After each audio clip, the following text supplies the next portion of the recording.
Halo, selamat siang. Hari ini kita akan membahas praktikum yang kelima, yaitu analisis ekspresi gen dengan GEO dan juga Panther. Nah, adapun tujuan praktikum kita yang pertama adalah mahasiswa mampu menganalisis differential express genes atau DEGS akibat perlakuan senyawa atau pada kondisi patologis tertentu, yang mana nanti kita akan menggunakan database-nya yaitu GEO. Kemudian yang kedua adalah setelah mendapatkan DEGS atau Differential Express Genes, mahasiswa diharapkan mampu menganalisis fungsi DEX tersebut pada proses biologi seluler, komponen seluler, pathway molekuler menggunakan satu database yang namanya Panther. Nah, mengapa sih kita harus mengukur ekspresi gen? Yang pertama adalah menentukan gen mana yang dia itu terinduksi, meningkat ekspresinya atau terrepresi, ekspresinya menurun, sebagai respon dari fase pertumbuhan ataupun akibat pengaruh lingkungan ya, misalnya ada paparan UV, ataupun kalau kita di farmasi ini adalah misalnya adanya efek obat tersebut pada ekspresi gen tertentu. Nah, mengapa yang kedua adalah tujuannya jadi kumpulan gen yang ekspresinya itu meningkat atau menurun pada kondisi yang sama ini memiliki kecenderungan memiliki fungsi yang terkait. Gitu. Jadi kalau ekspresinya meningkat atau menurun yang dalam kondisi yang mirip, ini berarti gen satu dengan yang lain itu punya kecenderungan fungsi yang terkait. Nah, contohnya apa? Contohnya nanti kita akan diskusikan saat mendapatkan hasil pada saat praktikum. Yang ketiga, ya, di pola ekspresi gen ini dapat digunakan sebagai indikator terjadinya abnormalitas pada regulasi seluler. Jadi misalnya, oh ekspresi gen ini meningkat, wah berarti di situ ini sel-sel ini ada kerusakan nih, ini ada terjadi abnormalitas sehingga di situ bisa kita jadikan sebagai biomarker terhadap suatu penyakit tertentu. Nah, kita kembali ke kuliah awal biologi molekuler, dogma sentral DNA ya. DNA mengalami transkripsi menjadi pre-mRNA, mengalami splicing menjadi mature mRNA, kemudian ditranslasikan menjadi protein. Nah, ini adalah yang kita flashback lagi ya. Nah, untuk mengukur ekspresi gen ya, kita biasanya menggunakan mengukur ekspresi mRNA-nya maupun juga mengukur ekspresi proteinnya. Oke, kita skip jadi. Oke, ada Anda lihat ada dua jenis sel ya. Yang satu bulat, yang satu seperti apa ya? Seperti bintang gitu kan. Nah, presence versus expression. Jadi semua sel ini memiliki the same set of genes. Nah, jadi paketnya itu sama, ada A, B, C, ada A, B, C. Nah, different cell types express different subsets of their genes. Jadi ini sel yang berbeda, ini ekspresinya berbeda, ekspresi gennya. Misalnya di sini yang bundar ini A, B, C, C-nya ini terlalu sedikit sehingga tidak terukur. Yang sel yang bintang atau dendritik ini yang B-nya terlalu sedikit. Jadi katakan kalau Anda ke mana ya, McDonald, itu kan ada nasi, ada ayam, ada kentang, ada burgernya, ada minumannya. Semuanya setnya sama. Namun misalkan paket A itu kentangnya sedikit dibandingkan paket B. Nah, paket B minumannya lebih banyak dibandingkan yang paket A. Nah, ini demikian juga untuk eh, apa namanya subset gen pada berbagai macam sel yang berbeda. Ada istilah constitutive gene, yaitu gen yang diekspresikan di hampir semua tipe sel, in most cell types. Ada juga cell type specific genes yang diekspresikan in only a few cell type, jadi hanya pada sel yang tertentu saja. Nah, kemudian gene expression respond to the environment. Jadi ekspresi gen merespon terhadap lingkungannya, misalnya diberikan obat ya. Nah, misalnya di sini ada satu sel Pertama, sebelum diberikan atau sebelum mengikat ligan, Anda lihat di sini kan ada ini gambaran reseptor. Nah, sebelum mengikat reseptor bagian ini, ekspresi gen A dan B ini A dibandingkan C ini kurang lebih apa ya? Lebih 2 kali lipatnya ya yang A ini dibandingkan yang C. Nah, setelah mengikat ligan, Anda lihat ekspresi gen yang C ini dia meningkat hampir sama dengan ekspresi gen A. Nah, changes to cells, internal or external environment can lead to changes in gene expression. Jadi, perubahan lingkungan maupun perubahan internal ini bisa meningkatkan atau merubah ekspresi gen. Nah, most of human diseases manifest through a misregulation of gene expression. Jadi, penyakit pada manusia ini adalah suatu manifestasi dari misregulasi dari ekspresi gen. Nah, bagaimanakah cara kita mengukur ekspresi gen? Kalau Anda di kuliah mungkin pernah dapat Western blot, Northern blot, microarray, kemudian sequencing dan sebagainya. Nah, salah dua yang bisa dipakai yaitu QRT-PCR ya, namun ini kan hanya mungkin terbatas jumlah gennya. Nah, yang microarray ini bisa langsung mengukur ekspresi gen dari berbagai macam gitu ya. Ada sekian ratus ribu gen, sekian ribu gen itu bisa terukur pada saat yang sama. Dan ini disebutkan juga high throughput karena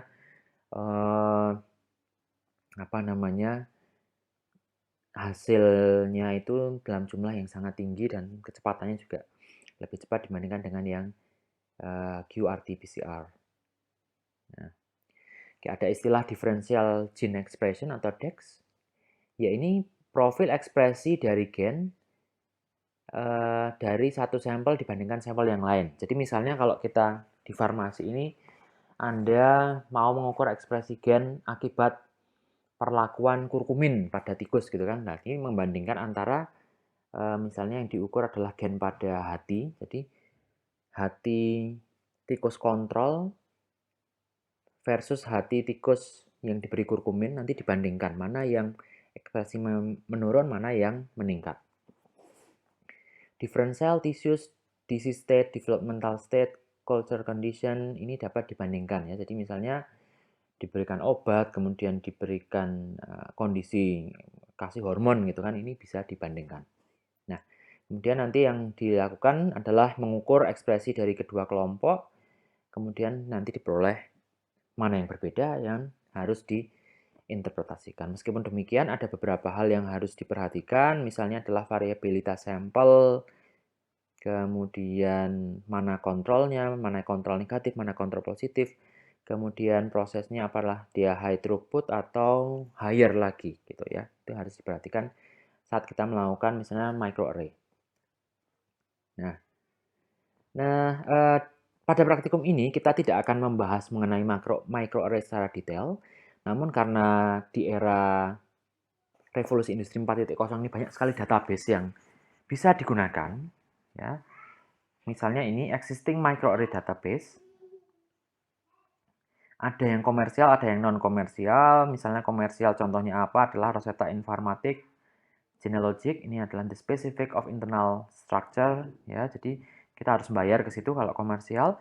Ada yang public non komersial. Misalnya ada Array Express, ada Gene Expression Omnibus, GEO dan sebagainya. Nah, di sini praktikum ini kita akan menggunakan satu GEO, Gene Expression Omnibus. Apa itu GEO? Nanti kita lihat contoh-contoh yang lain yang database yang bisa dipakai ya.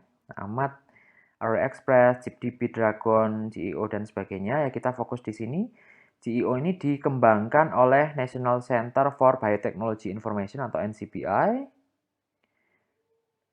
Kemudian ini adalah public data deposition and public queries. Oke. Nah, Gene Expression Omnibus ini di-hosted oleh National Library of Medicine, mensupport 4 jenis elemen for basic data elements ya, platformnya apa, kemudian sampelnya apa, siapa yang mensubmit, the person and organization submitting the data, seriesnya apa, ini adalah hubungannya dengan nanti sampelnya apa. Nah, di GEO ini kita bisa mendownload of entire dataset. Kemudian, oke, itu saja yang saya kira penting. Nah, ini adalah tampilan database GEO, Gene Expression Omnibus. Nanti Anda bisa lihat di tutorial yang satunya yang terkait dengan bagaimana menganalisis ekspresi gen dengan GEO. Sekarang kita lanjut ke database yang kedua adalah Panther. Ya. Gambarnya di sini ada Panther. Ini tampilan di awal. Nah, di sini dalam Panther ini kita akan menganalisis gene ontology. Apa itu gene ontology? Jadi a hierarchy of roles of genes and gene products independent of any organism. Nah, kemudian di sini tersusun atas 3 independent ontology ya, molecular function, biological process, and cellular component. Jadi komponen seluler, proses biologis, dan fungsi molekuler. Jadi gampangnya kalau kita sudah dapat DEX, differential express gene, ada 100.000 gen gitu, misalnya terlalu ekstrim ya. Misalnya ada 1.000 gen yang terupregulasi dan terdownregulasi. Nah, kita kan nggak tahu ini gen ini tuh fungsinya apa, dia komponen seluler apa, kemudian dia mengatur proses biologis apa. Bisa sih kita petani satu-satu. Namun kan kalau jumlahnya 1.000 akan sangat wasting time. Nah, dengan database ini kita bisa memperoleh informasi ini dengan cepat. Ya. Nah, molecular function ya ini mendescribe activity misalnya adalah catalytic binding gitu ya.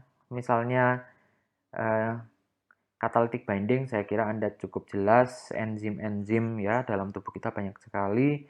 Kemudian contohnya misalnya transporter ya yang membawa obat ke dalam keluar sel.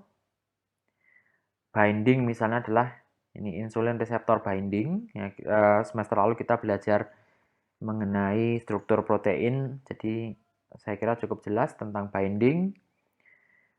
Terkait dengan biological process ya adalah terkait dengan proses biologis mana, misalnya adalah proliferasi atau pertumbuhan sel. Jadi misalnya gen-gen yang terlibat pada multiplikasi reproduksi sel. Gen-gen itu atau DEX bisa terkait dengan proses biologis learning atau memori atau yang lain. Kemudian untuk gene ontologi cellular komponen, misalnya adalah DEX tersebut merupakan komponen inti sel, membran sel, sitoplasma, dan sebagainya. Itu refers to the place in the cell where the gene product is active. Nah, kita masuk ke Panther itu sendiri. Panther itu apa? Ya, jadi ada tadi gene ontologinya, molecular function, biological process, cell component, dan satu lagi ada tambahan yaitu protein class. Ya, jadi bisa ini dan satu lagi adalah pathway. Kemudian ini cerita tentang database-nya, cuman saya juga tidak akan membahas secara detail ya. Jadi bagaimana library dari database Panther ini dibangun ya, jadi seleksi sekuen sampai kemudian kurasi. Nah, yang akan kita kerjakan pada saat praktikum adalah Anda akan diberikan soal, dikerjakan secara berkelompok, dan juga Anda diminta untuk mempelajari video tutorial GeoToR dan Panther, karena dua database ini yang nanti akan digunakan dalam praktikum biologi molekuler P5.